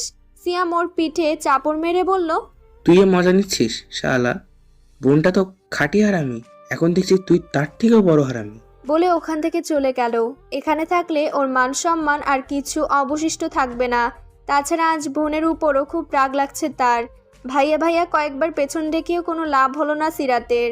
এখন নিজের কপাল চাপড়াতে ইচ্ছে করছে। কেন সেদিন এরকম করেছিল কে জানে। সকলেই বিষয়টা জানার জন্য অবাক দৃষ্টিতে তাকিয়ে আছে। তারপর সিরাত রিয়াকে পুরোটা খুলে বলায় সকলের কাছে বিষয়টা ক্লিয়ার। রিয়া নিজের কাছে নিজে এখন লজ্জিত। সিরাতের সব কয়টা বান্ধবী কত সম্মান করে তাকে, আর সে কি না জেনে কত কি উপাধি দিয়ে বসে আছে। আবেশ টিটকারি সুরে বলল, কারো বোনও এমন দুশ্মন হয় জানা ছিল না তো। এই তোমাকে দেখে নতুন নতুন অনেক কিছু জানতে পারছি। ছাদের রেলিং ধরে দাঁড়িয়ে আছে সিরাত। আকাশের উজ্জ্বল তারার মাঝখানে ওই থালার মতো চাঁদকে দেখছে। কি আকর্ষণীয় আর মায়াবী লাগছে। এই দৃশ্য দেখাতেই মগ্ন সে। বরের হাতে মেহেদি দেওয়া হচ্ছে, সকলে বিজি। ও মেহেদি দিবে না বলে একরকম পণ করে বসে আছে। কেউ জোর করেও ওর সাথে পারেনি। তবে আরও বলে গেছে ঘুমের মধ্যে হলেও ওকে মেহেদি পরিয়ে ছাড়বে ও। আবেশ ওকে একপাশে দাঁড়াতে দেখে ওর পাশে এসে দাঁড়িয়ে বলল, এখানে একা একা দাঁড়িয়ে আছো কেন? পায়ে ব্যথা করছে না? আবেশের দিকে একবার তাকিয়ে দীর্ঘশ্বাস ছাড়ল। সিরাত মনে মনে বলল, মনের ব্যথায় দিন রাত কাতরাতে থাকি, সেটা চোখে পড়ে না, আর এখন এসছেন পায়ের ব্যথার খবর নিতে। কি হলো, কিছু বললে না তো? মৃদু হেসে আকাশের দিকে তাকিয়ে বিষণ্ণ মনে বলল, গতকাল আমাকে বাঁচানোর জন্য ধন্যবাদ। আমার জন্য আপনার এই অবস্থায় পড়তে হলো। অহেতুক ঝামেলায় পড়ে শুধু শুধু নিজের ক্ষতি করলেন। এতটা রিস্ক না নিলেও পারতেন। পুলিশ ছিল, তারা খুঁজে পেলে পেত, না হলে। চোখ বন্ধ করে সেই মুহূর্ত মনে হতেই সারা শরীর কেঁপে উঠল ওর। শুকনো গলা ভিজিয়ে আবার বলল, তখন ভয়ে আমি কি করেছি নিজেই জানি না। হয়তো এমন অনেক কিছুই ঘটেছে যেগুলো করা উচিত হয়নি। কি করব বলুন? তখন আমার কাছে ভালো মন্দের হিতাহিত জ্ঞান ছিল না। আমি হেল্পলেস ছিলাম। সরি, সব কিছুর জন্য আমাকে ক্ষমা করবেন। আবেশ গম্ভীর মুখে পুরো কথা মনোযোগ দিয়ে শুনল। ফোঁস করে একটা শ্বাস ছেড়ে নিজেকে নিয়ন্ত্রণ করে বলল, ওসবের জন্য তোমাকে ক্ষমা চাইতে হবে না। সেটা আমিও জানি। তোমার ইচ্ছাকৃত ভুল ছিল না, জেনে বুঝে করনি। পরিস্থিতিটাই ভয়াবহ ছিল। আর কি বললে, পুলিশ? নইলে যা হওয়ার হতো। কথাটা দারুণ, এটাই তোমার কাছ থেকে আশা করা যায়। এই জন্যই তোমাকে সবাই ছোট বলে। তবে যাই বলো, তুমি আমাদের বাসায় ছিলে, সে অনুযায়ী তোমাকে সেফ রাখা আমাদের দায়িত্ব ছিল, কিন্তু পারিনি। যদি তোমার কিছু হয়ে যেত তাহলে সিয়াবের কাছে ছোট হয়ে যেতাম, নিজেকে কোনোদিনও ক্ষমা করতে পারতাম না। আবারও দায়িত্বের বেড়া জাল। চোখ দুটো পানিতে ভিজে যাচ্ছে, কিন্তু সেগুলো কে গড়িয়ে পড়তে দিল না সিরাত। অতি শর্তপণে আড়াল করে নিল। আবেশ কিছুক্ষণেই উধাও হয়ে গেল। পেছনে আর তাকে দেখা গেল না। কেন আজ মনটা এত বিষণ্ণ নিজেরই জানা নেই সিরাতের। ও তো জানে আবেশ ওকে নিয়ে তেমন কিছু ফিল করে না, তাহলে কেন এত অভিমান? শরীরটা আর ভালো লাগছে না। ছাদে বসে থাকতে আরো বোরিং লাগছে। একটা লম্বা ঘুমের প্রয়োজন। তাই উঠে যেতে নিলে একটা বড়সড় ধমক শুনতে পায় সিরাত। এই মেয়ে আর এক পাও ফেলবে না, এখানে স্থির হয়ে বসে থাকো। আবেশের কথা শুনে থমকে গেল। লোকটা হঠাৎ এভাবে সবার সামনে ধমকাধমকি করছে কেন? উনি কাছে এসে কিছু ওষুধ এগিয়ে দিয়ে বললেন, এগুলো খেয়ে নাও, ভালো লাগবে। আগামীকাল বরযাত্রী যেতে হবে তো নাকি? মাঝে মাঝে ওনার ব্যবহারে সিরাত অবাক না হয়ে পারে না। একটু আগেও লোকটা কেমন করে কথা বলল, আর এখন মুখে কি অমায়িক হাসি। না করতে যেও করতে পারল না। হাতে নিয়ে খেয়ে নিল। হয়তো পায়ের ব্যথাটা কিছু কমবে তার। রুমে এসে ড্রেস চেঞ্জ করে বিছানায় পা ঝুলিয়ে বসে আছে সিরাত। পায়ের ব্যথাটা ক্রমশ আরও বাড়ছে। হয়তো হাঁটাচলা করার ফলে এটা। উপরে এখনো সবাই আছে। ও টায়ার্ড ফিল করছে বলে তাকে রেখে গেছে। হঠাৎ দরজা বন্ধ হওয়ার শব্দে কেঁপে উঠল সে। হয়তো ওর মা এসেছেন, কিন্তু না, ওকে অবাক করে দিয়ে আবেশ রুমে ঢুকেছে। কিন্তু দরজা বন্ধ করলেন কেন উনি? ভেবেই গলা শুকিয়ে যাচ্ছে ওর। বসা থেকে লাফ দিয়ে উঠতে যেয়ে আহ বলে আবারও বসে পড়ল সে। ওর আর্তনাদ শুনে দৌড়ে ওর কাছে এলো আবেশ। পায়ের দিকে তাকিয়ে ধমক দিয়ে বলল, কেয়ারলেস মেয়ে একটা। এভাবে লাভ দেওয়ার মতো কি হয়েছিল? এক জায়গায় স্থির থাকতে পারো না, তাই না? আপনি এখানে কেন? আর দরজাই বা বন্ধ করলেন কেন? উনি কোনো কথা না বলে ধূপধাপ পা ফেলে ওয়াশরুমে ঢুকে গেলেন। সিরাত ক্যাবলাকান্তের মতো দাঁড়িয়ে রইল। পুরো রুম জুড়ে পায়চারি করতে শুরু করে দিল। ওর মাথায় এটা ঢুকছে না, বাসায় এতগুলো ওয়াশরুম থাকতে ওর রুমে হঠাৎ ঢুকলো কেন? ও রুম থেকে বেরিয়ে বেলকনিতে গিয়ে দাঁড়ালো। হঠাৎ গালে ঠান্ডা কিছু স্পর্শ পেয়ে চমকে উঠল। পেছনে ঘুরে তাকাতে আবেশকে দেখে আরেক দফা চমকালো। এক গাল হাসি নিয়ে সামনে দাঁড়িয়ে আছে সে। নিজের গালে স্পর্শ করে হাতে নিয়ে দেখলো হলুদ। অবাক চোখে তাকালো আবেশের দিকে। আবেশ একটু এগিয়ে ফিসফিস করে বলল, আমি চাই খুব তাড়াতাড়ি তোমার বিয়ে হোক। যদিও আমি এসবে বিশ্বাস করি না, তবু তোমাকে রাঙিয়ে দিলাম। এবার দ্রুত বিয়েটা হয়ে যাক। বলে চট করে দরজা খুলে হাসতে হাসতে চলে গেলেন তিনি। স্তব্ধ হয়ে দাঁড়িয়ে রইল সিরাত। এতক্ষণ ওর সাথে কি হলো যেন কিছুই বোধগম্য নয় তার কাছে। এই লোকটার মতিগতি বোঝার ক্ষমতা নেই ওর। কেমন রহস্য ঘেরা মানব। গালে স্পর্শ করে আনমনে হেসে উঠল সিরাত। মাঝে মাঝে ওনার ব্যবহারে কেমন সুখ সুখ অনুভূত হয়। এই সুখের চাদরে সারা জীবন নিজেকে জড়িয়ে রাখতে মন চায়। গতকালকে ক্লান্তি আর অবসাদের কারণে রাত্রের ঘুমটা দারুণ আর জবরদস্ত হয়েছে। আর মোড়া ভেঙে বসতেই মনটা ফুরফুরে হয়ে উঠল। পাশে আরু আর রিয়া এখনো ঘুমিয়ে আছে। আয়েশা ফোন কানে হেসে হেসে কথা বলছে। এই মেয়েটা পারেও বটে, সব জায়গায় কেমন নিজের বাড়ি স্পেস বানিয়ে নেয়। লাইনে দাঁড় করিয়ে সবাইকে সময় দিতে পারে, আর আমি একজনকেই ঠিকমতো বুঝে উঠতে পারিনি। দীর্ঘশ্বাস ছেড়ে ওয়াশরুমে ঢুকে গেলাম। পায়ের ব্যথাটা ম্যাজিকের মতো সেরে গেছে। ওয়াশরুমে ঢুকে হাতের দিকে তাকিয়ে আপনা আপনি মুখে হাসি চলে এলো। খুব সুন্দর ডিজাইন করে হাতে মেহেদি দিয়ে দিয়েছে। মেয়েটা পারেও বটে। একটা লম্বা শাওয়ার নিয়ে বের হয়ে আসলাম। তখনই পান চিবোতে চিবোতে একজন অর্ধবয়স্ক মহিলাকে রুমে দেখে থমকে গেলাম। তিনি ঘুরে ফিরে পুরো রুমটা পর্যবেক্ষণে ব্যস্ত। আমাকে দেখে চোখ বড় বড় করে তাকিয়ে আরুকে একবার ডেকে চলে গেলেন তিনি। এতে যেন হাফ ছেড়ে বাঁচলাম আমি, কারণ ওনার চাহনি ঠিক ভালো লাগছিল না আমার। রুমে মেহমানরা গিজগিজ করছে। সেখানে ভাইয়ার কাঁধে হাত দিয়ে আবেশ ভাইয়া বসে আছেন। সাথে আরো কয়েকজন ইয়াং ছেলেপেলে তো আছেই। ওনাদের দেখে মাথায় ঘোমটা টেনে রান্নাঘরে গেলাম। ভাইয়ার সাথে গতকালের পর আর কথা হয়নি। হয়তো রেগে আছে সে, টায়ার্ড থাকায় কথা বলার স্পেস পায়নি। আজ বলতে হবে। রান্নাঘরে ওই মহিলা আন্টির সাথে কিছু একটা নিয়ে কথা বলছেন, কিন্তু কাকে উদ্দেশ্য করে বলছেন বুঝতে পারিনি। কথাগুলো এরকম ছিল। তুমি যাই বলো না কেন, কিছু তো একটা আছেই। এই মেয়ের মতিগতি আমার কাছে ভালো ঠেকছে না। রাবেয়া, তুমি বেশি বুঝছো। কিছু নেই, ওকে আমরা ছোট থেকেই চিনি। ও সেরকম মেয়ে না, বিপদে পড়েছিল, ব্যাস ওকে বাঁচিয়েছে, এটুকুই, আর কিছু না। ওসব তোমার চোখে পড়বে না। যখন একটা অঘটন ঘটবে তখন বুঝবে। তিনি হয়তো আরো কিছু বলতে চাইছিলেন, কিন্তু তার পূর্বে আন্টি আমাকে দেখে মাঝপথে থামিয়ে দিলেন। হাস্যোজ্জ্বল মুখে আমার দিকে এগিয়ে এসে আন্টি বললেন, এখন কেমন লাগছে? পায়ের ব্যথা সেরেছে? আমি মৃদু হেসে হ্যাঁ বললাম। কথার ফাঁকে ভদ্র মহিলাকে উদ্দেশ্য করে আন্টি বললেন, রাবেয়া, এই হলো সিরাত, আরুর বান্ধবী। আর সিরাত, ও হলো আবেশের ছোট ফুপি, গতকাল মাঝরাতে এসেছে। ওনার সাথে কুশল বিনিময় করলাম, কিন্তু ওনাকে খুব একটা ভালো লাগলো না আমার। এই বাড়ির প্রায় সকল আত্মীয়দের আমি চিনি, কিন্তু ওনাকে কখনো দেখিনি। কিন্তু কেন? আমাকে উদ্দেশ্য করে আন্টি বললেন, আরু কোথায়? ওকে একটু ডেকে আনবে। আবেশের বন্ধুরা এসেছে, সখিনাও নেই, এগুলো একটু সার্ভ করে দিত। আন্টির ইতস্তত বোধ করছেন দেখে নিজে থেকেই বললাম, আন্টি আমাকে দিন, আমি দিয়ে আসছি। আন্টির কাছ থেকে নাস্তার ট্রে নিয়ে টেবিলে গিয়ে খাবারগুলো রাখলাম। ভাইয়া আমার দিকে তাকালো না, গাল ফুলিয়ে বসে আছে। ওখান থেকে তিহান ভাইয়া বলল, আরে সিরাত, কেমন আছো? সৌজন্যতার খাতিরে মাথা নাড়িয়ে হ্যাঁ বললাম। পাশ থেকে অন্য একজন বলল, এটা কি অবশেষে বোন নাকি? ওনার কথায় বিষম খেলেন তিনি। তিহান ভাইয়া বললেন, আরে না, এটা হচ্ছে আমাদের সিয়া। পুরোটা শেষ করার আগেই ভাইয়া বলল, সিয়ামের বাসার কাজে মেয়ে। সাথে সাথে আবেশ আর তিহান ভাইয়া অট্ট হাসিতে ফেটে পড়লেন। ভাইয়ার দিকে চোখ গরম করে তাকিয়েও কোনো লাভ হলো না। উনি বিস্ময় নিয়ে বললেন, সত্যি? অবশ্যই, তার প্রমাণ আমি নিজেই। ওনার দিকে চোখ কটমট করে তাকালাম, তাতে ওনার কোনো হেলদোল নেই। দিব্যি হাসছেন তারা, রাগে পুরো শরীর জ্বলে যাচ্ছে। এই হাসি একদম সহ্য হচ্ছে না আমার। রাগে হিতাহিত জ্ঞান হারিয়ে ভাইয়ার চুল টেনে আবেশ ভাইয়ার চুলগুলো টেনে ছিঁড়ে দিচ্ছি। উপস্থিত সকলে হতভম্ব বিস্মিত, কিন্তু সকলের নজরকে উপেক্ষা করে ওনার চুলের উপর টর্চার চলতেই থাকলো। কখন যে হাতগুলো ওনার কপালের ক্ষত স্থানে চলে গেছে সেটা টেরই পাইনি। উনি আহ বললে হুঁশ ফিরে আমার। নিজের কাজে এখন নিজেই লজ্জিত। সকলের দিকে চোখ ঘুরিয়ে দেখলাম, যেন কোনো এলিয়েন দেখছে তারা। এক মুহূর্ত সেখানে না দাঁড়িয়ে দৌড়ে পালালাম।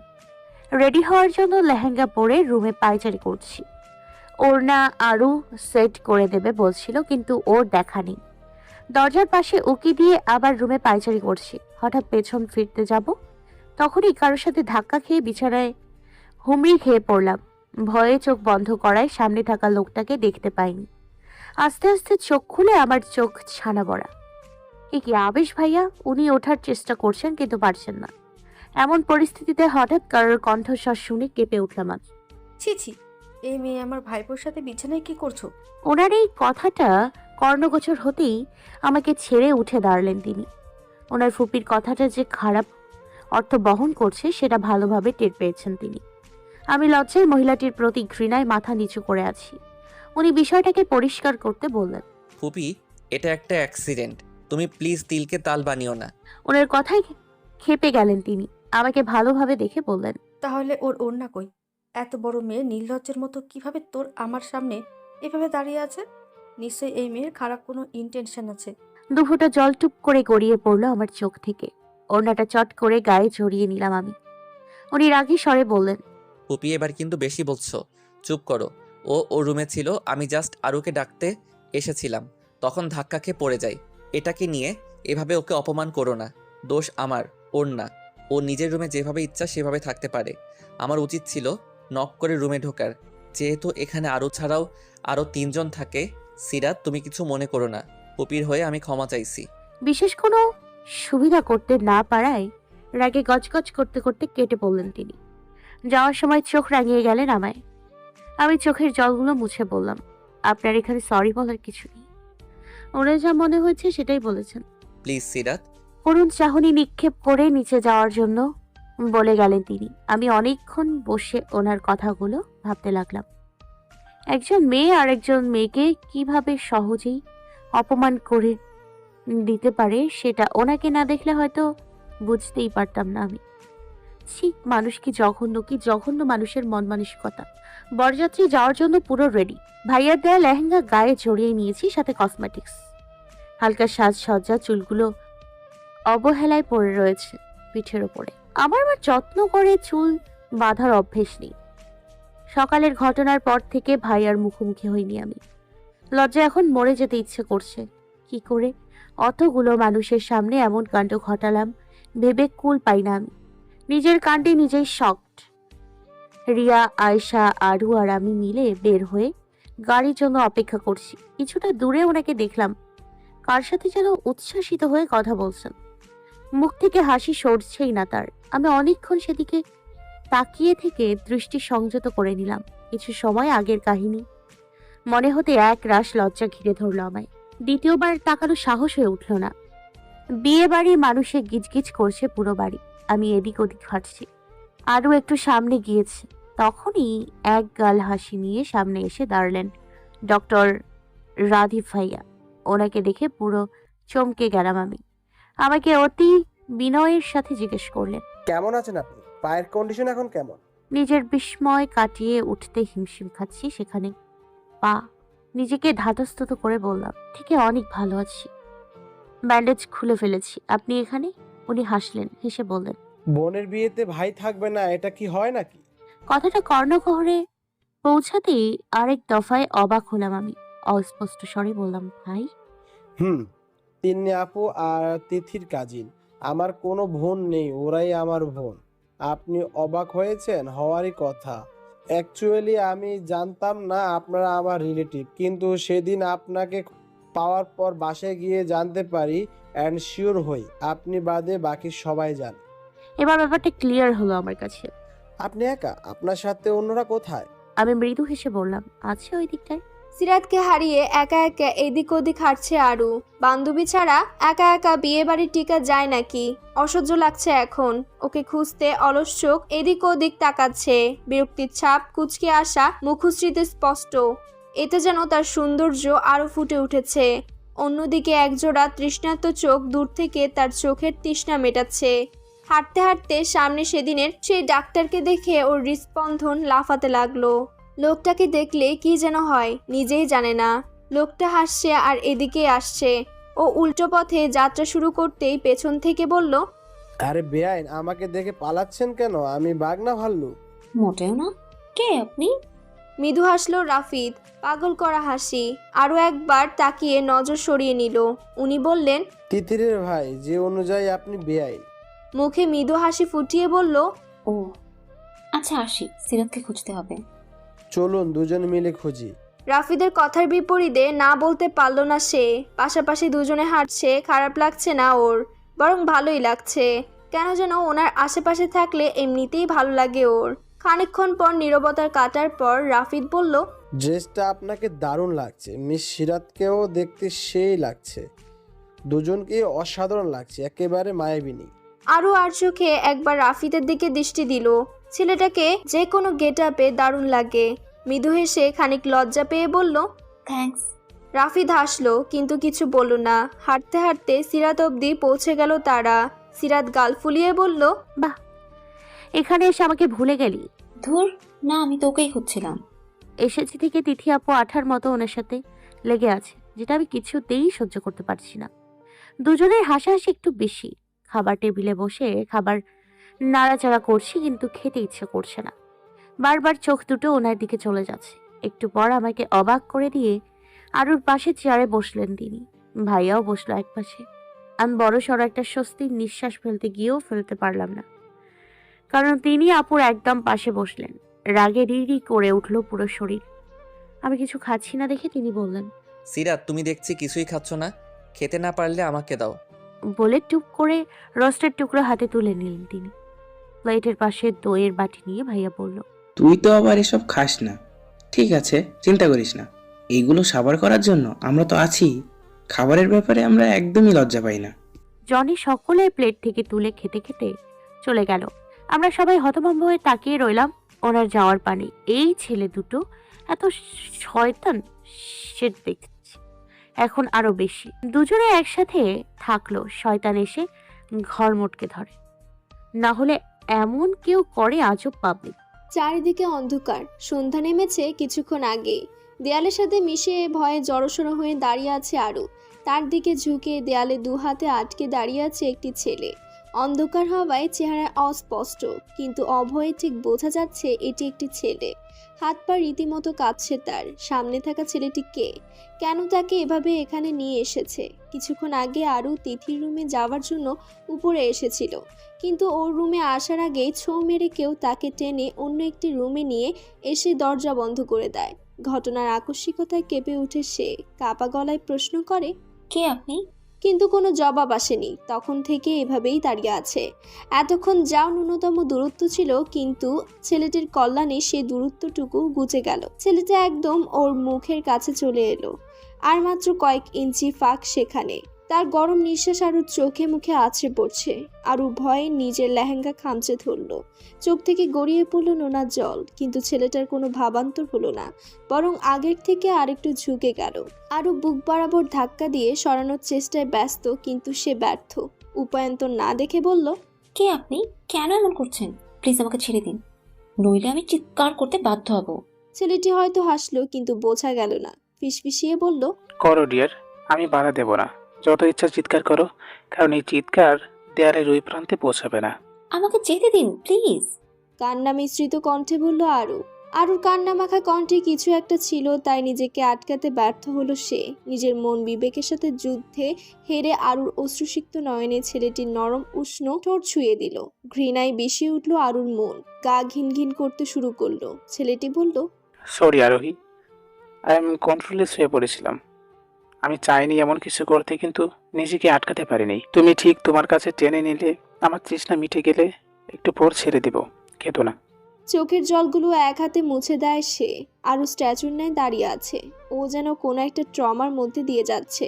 নিজেকে সামলে বলল, ছি, আপনি একটা নোংরা অসভ্য লোক। নোংরামি করার জন্য এখানে নিয়ে এসেছেন। প্লিজ আমার এত বড় ক্ষতি করবেন না। কথাগুলো শুনে আরও যেন নিয়ন্ত্রণহীন হয়ে পড়ল সে। টান মেরে কোমর জড়িয়ে একদম নিজের সাথে মিশিয়ে নিল। ভয়ে শব্দ করে কেঁদে উঠল আরু। ওর কান্নাকে পাত্তা না দিয়ে ঘাড়ে গলায় অনবরত চুমু আঁকতে লাগলো। হাতে স্পর্শ, কাপড় সরিয়ে উন্মুক্ত পেট স্পর্শ করলো। হাতের বাঁধন আরও রূঢ় হলো। সহ্য করতে পারছে না আরু, দম বন্ধ হয়ে আসছে। এই প্রথম কোনো পুরুষের স্পর্শ, তাও কোনো প্রিয় পুরুষের নয়, অচেনা এক প্রিয় পুরুষ। নিঃশ্বাস যেন আটকে যাচ্ছে, শরীরের কোনো শক্তি পাচ্ছে না। শব্দ করে কেঁদে উঠল আরু। ওর কান্না শুনে লোকটির হুঁশ ফিরল, সাথে সাথে ওকে ছেড়ে দিল। দু হাতে মুখ চেপে মেঝেতে বসে পড়ল আরু। ছেলেটি জোরে জোরে শ্বাস ফেলে আবার ওর সামনাসামনি এসে বসলো। দু হাতে মুখ ধরে চোখ মুছিয়ে বলল, প্লিজ আরোহী, ডোন্ট ক্রাই। তোমার কান্না সহ্য করতে পারি না। একটু আগে তোমাকে কাঁদতে দেখি তো পাগলামি শুট করলাম। যদিও ঠিক হয়নি আমার, সরি। আমি সব অসভ্যতা তোমাকে ঘিরেই। আরোহীর কান্নার থামার কোনো নামই নেই। সে একাধারে কেঁদেই যাচ্ছে। এবার বিরক্ত হয়ে বলল, তুমি কি চাও এবার আমার অধৈর্য গলের স্পর্শ অন্য কোথাও না পড়ে তোমার নরম তুলতুলে অতরে পড়ুক? তা নাই চাইলে চুপ করো। থেমে যায় আরু। একটা হাসি হাসে ছেলেটি কাছে এসে বলে, ভালোবাসি আরোহী, তোমাকে খুব বেশি ভালোবাসি। আর কখনো এমন করবো না, সরি। একেবারেই ভোগ করে নিয়ে এসে অসভ্যতা করব, তখন কিছু বলতে পারবে না। হ্যাঁ, এবার থেকে আমাকে দেখলে একটু কাঁদবে না। কাঁদলেই কিন্তু আমার আদর শুরু হয়ে যাবে, তখন চাইলেও আমাকে আটকাতে পারবে না। তিন্নি আর আবিদকে বসানো হয়েছে পাশাপাশি। দুজনকেই খুব সুন্দর লাগছে। দুজনের পোশাকের কালারও সেম। চট করে বিয়ে সম্পূর্ণ হয়ে গেল। তিন্নি চোখের জল নাকের জল এক করে সাইন করে দিল। সিরাত নীরব দর্শক হয়ে সেসব উপভোগ করছে।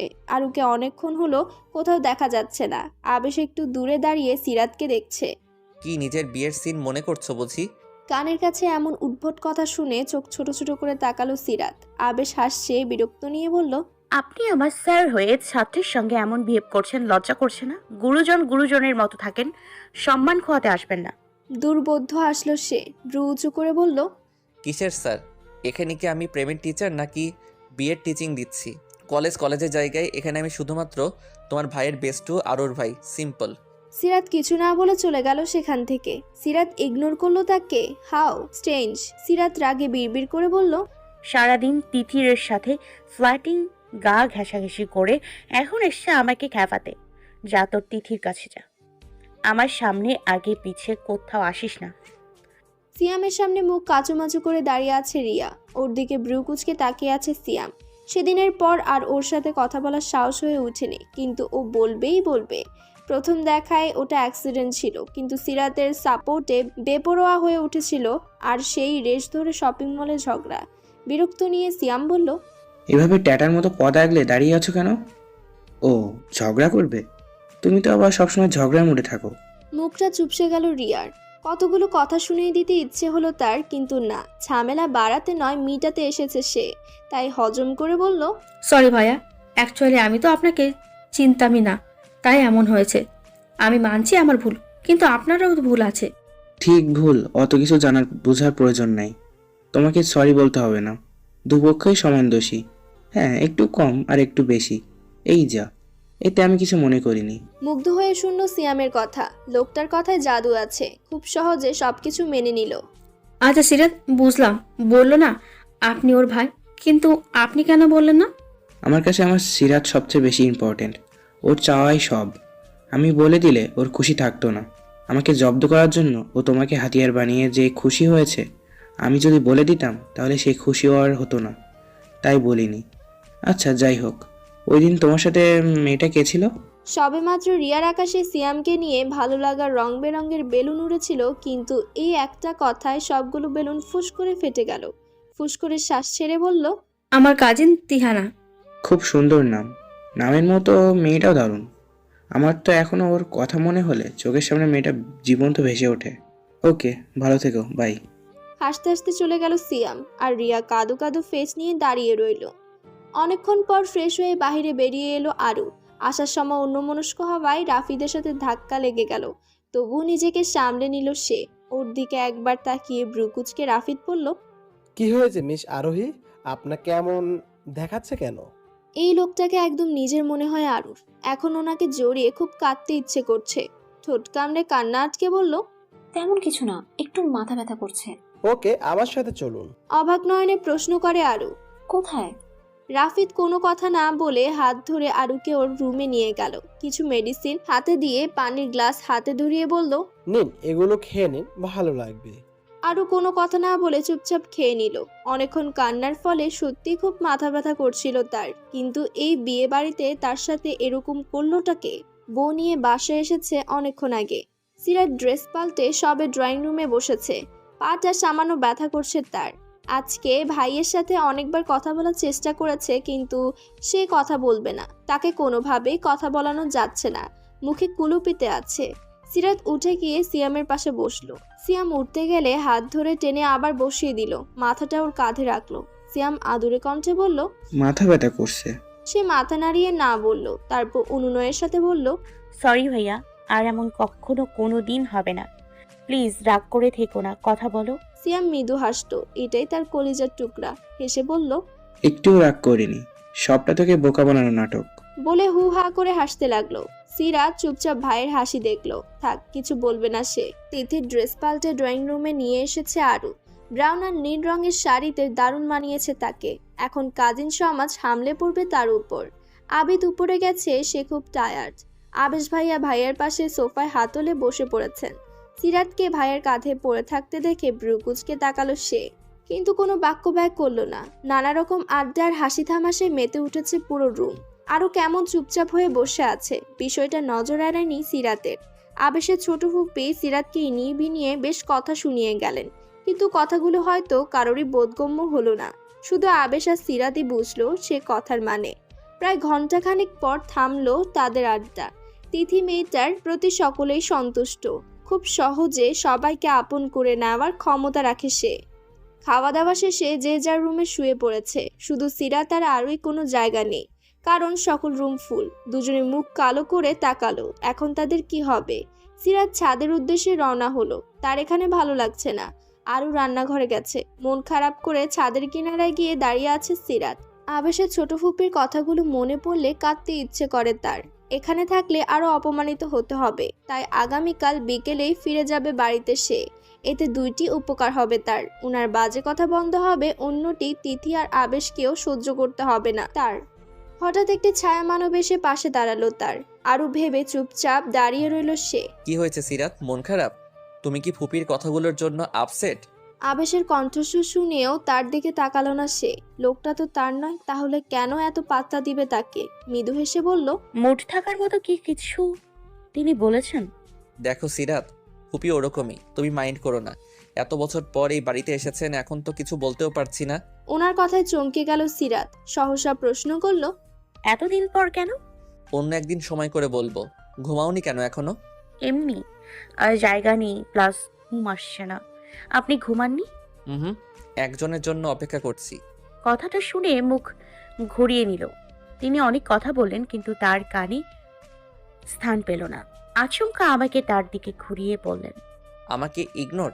ঠিক আছে, এভাবেই থাকো। না তো আমি তোমার সাথে কথা বলবো, আর না তুমি। আজকে সকলের সামনে অপমান, আর পরপর 2বার আমাকে ইগনোর করার শাস্তি তোমাকে অন্যভাবে দেন, যার অবস্থান তোমার কল্পনারও বাহিরে। মানুষের জীবন বড়ই বিচিত্র। কার জীবনে কখন কি ঘটে কেউ জানে না। রাত অবধি যার জীবনে ছিল আলোর ঘনঘটা, সকাল হতে না হতেই তার জীবনে নেমে এসেছে কালো ঘুটঘুটে অন্ধকার। সময়গুলো এমন বিশ্বাসঘাতক কেন জানা নেই কারো। সকালে চিল্লাচিল্লিতে ঘুম ভেঙে যায় সিরাতের। ঘুম ভেঙে চোখের সামনে এমন কিছু দেখবে কল্পনাতেও ভাবতে পারেনি সে। পুরো বাড়ি শুদ্ধ লোক জড়ো হয়েছে ওর রুমে। কারণটা নিজেরই অজানা। সকলকে দেখে ভ্রুজোড়া কুঁচকে এলো তার। মুখে কারোরই হাসি নেই, থমথমে অবস্থা বিরাজমান। ও থপ করে উঠে বসবে তার আগে টান খেয়ে আবারও বিছানায় পড়ে গেল সে। কিন্তু বিছানা তো নরম তুলতুলে হবার কথা, এত শক্ত হলো কি করে? মাথা তুলে তাকাতেই চোখ চড়ক গাছ তার। তাকে আষ্টে বিষ্টে জড়িয়ে শুয়ে আছে আবেশ। বিষয়টা মস্তিষ্কে হানা দিতেই সকলের উপস্থিতির কারণ স্পষ্ট তার কাছে। তড়িঘড়ি করে উঠতে যেয়ে আবেশের ঘুম ভেঙে গেল। আবেশ ওকে ছেড়ে এক লাফ দিয়ে উঠে বসলো। সিরাত ধপ করে বিছানা থেকে দাঁড়িয়ে গেল। আরু ওর পাশে হাত ধরে রইল। আরু জানে এখন সিরাতের উপর দিয়ে ঠিক কি যাবে। হয়তো সিরাত সেসব কিছুর আইডিয়াও করতে পারছে না। সকালে সিরাতকে ঘুম থেকে ডাকার জন্য রুমে আসে সকিনা। সে আবেশ আর সিরাতকে একসাথে দেখে দৌড়ে গিয়ে সবাইকে জানায়। তারপর সকলে এসে উপস্থিত হয় এখানে। বিছানা হাতড়ে আবেশের পায়ের নিচ থেকে ওর ওড়না নিয়ে এলো আরু। আবেশ এখনও কিছু বুঝে উঠতে পারেনি। সিরাত কর্কশ কণ্ঠে আবেশকে উদ্দেশ্য করে বলল, আপনি এখানে কি করছেন? আবেশ উত্তর দেওয়ার আগে ওর ফুপি বললেন, সারা রাত আমার ভাইপোর সাথে রং তামাশা করে এখন ন্যাকা সাজা হচ্ছে। এই একটা কথাই সিরাতের মুখের কথা কেড়ে নেওয়ার জন্য যথেষ্ট ছিল। সিরাত অবাক দৃষ্টিতে তাকিয়ে রইল রাবেয়ার দিকে। ছলছল করে উঠল আখিদয়। বিরক্ত নিয়ে আবেশ বলল, কি যাতা বলছো ফুপি? মুখ সামলে কথা বলো। কেন মুখ সামলাবো আমি? সারা রাত একটা মেয়ের সাথে কাটিয়ে এখন আবার গলা বড় করে কথা বলছিস? লজ্জা করে না? ফুপি, চিৎকার করে পুরো বাসায় মাথায় তুললে সত্যিটা মিথ্যে হয়ে যায় না আবেশ? আমরা সবাই দেখেছি দুজনে কিভাবে ঘুমিয়েছিলি। মুখে আনতেও কষ্ট হচ্ছে আমার। এবার ধপধপ করে শিরা উপশিরায় সমস্ত রাগ ছড়িয়ে পড়ল আবেশের। তবে সে রাগ অন্য কারোর উপর নয়, সবটা গিয়ে পড়েছে সিরাতের উপর। কারণ এই মেয়েটা এই রুমে এসে ঘুমালো কেন? না আসলে তো কিছুই হতো না। দাঁত চিবিয়ে চিবিয়ে বলল, তুমি এই রুমে এসেছিলে কেন? কখন এসেছিল? Answer me. ওর চিৎকারে কেঁপে উঠল সবাই। সিরাত চোখের জল ফেলতে ব্যস্ত। আবেশের মা বললেন, মেয়েটার উপর চিৎকার করবি না, ওর কোনো দোষ নেই। থাকার জায়গা নেই বলে ওকে আমি রুমে পাঠিয়েছিলাম। তুই বাসার বাইরে গিয়েছিলি, তাহলে তুই এখানে কেন? তুই না বলেছিলি তুই বাসায় ফিরবি না? আর তার চেয়ে বড় কথা, তোর রুম থাকতে তুই এই রুমে কেন? মায়ের কথা শুনে অবাক হয়ে যায় আবেশ। অবাক কণ্ঠে বলে, মা, ফুপির মতো তুমিও কি আমাকে অবিশ্বাস করছো? এখানে বিশ্বাস অবিশ্বাসের কথা নয়, একটা মেয়ের মান সম্মানের কথা। ইতোমধ্যে সকলের মাঝে কানাঘোষা শুরু হয়ে গেছে। সবাই ফিসফাস করে কথা বলছে। সেগুলো যে সিরাত আর আবেশকে জড়িয়ে নোংরা নোংরা কথা, সেটা বুঝতে বাকি নেই কারো। আবেশ লম্বা একটা দম নিয়ে বলল, দেখুন, আপনারা যা ভাবছেন তেমন কিছুই নয়। আমি জানতাম না সিরাত এখানে ছিল। তীব্র মাথা ব্যথার কারণে আমি ভোর রাতে এসে স্নান করে চুপচাপ শুয়ে পড়েছি। সারা রাত জেগে থাকার দরুন তাড়াতাড়ি ঘুমিয়ে পড়ি। পাশে কে আছে না আছে টেরি পাইনি বা খেয়াল করিনি। এই সহজ বিষয়টাকে কমপ্লিকেটেড না করে সহজভাবে মেনে নিন। আবেশের ফুপি চট করে বললেন, তাই নাকি? তাহলে তোর টি শার্টে সিরাতের লিপস্টিক আর গলায় নখের আঁচড় কেন? সিরাতের মুখের লিপস্টিক, ল্যাপটানো চুল এলোমেলো কেন বলতে পারিস? ওনার কথায় চমকে উঠল আবেশ। সাথে সাথে সবাই ওর দিকে নজর দিল। সত্যি উনি মিথ্যা বলেননি। এবার নিজেই বোকা বনে গেল আবেশ। সিরাত সেদিকে একবার তাকিয়ে দৃষ্টি সরিয়ে নিল। তাহলে কি সত্যি? আর ভাবার সাহস হলো না তার। আরুর দিকে অসহায় দৃষ্টিতে তাকালো। আরু রিয়া আয়েশা এসব বিশ্বাস করেনি বলে আশ্বস্ত করলো তাকে। আবেশের মাকে উদ্দেশ্য করে আবার রাবেয়া বেগম বললেন, ভাবি আগেই বলেছিলাম এই মেয়ে সুবিধা নয়, বিশ্বাস করলে না। সেদিনও দেখলাম দিনে দুপুরে ছেলেটার সাথে ঢলাঢলি করছে, কিন্তু তুমি তো বিশ্বাস করার মানুষই নয়। এবার হয়েছে, মুখে চুন কালি পড়েছে। ছেলে মানুষেরা দোষ কি? মেয়েরা সুযোগ দিলে ছেলেরা তো রং ঢং করবেই। সিরাত আর চুপ থাকতে পারল না, কাঁদতে কাঁদতে চিৎকার করে বলল, স্টপ ফুপি, আর একটা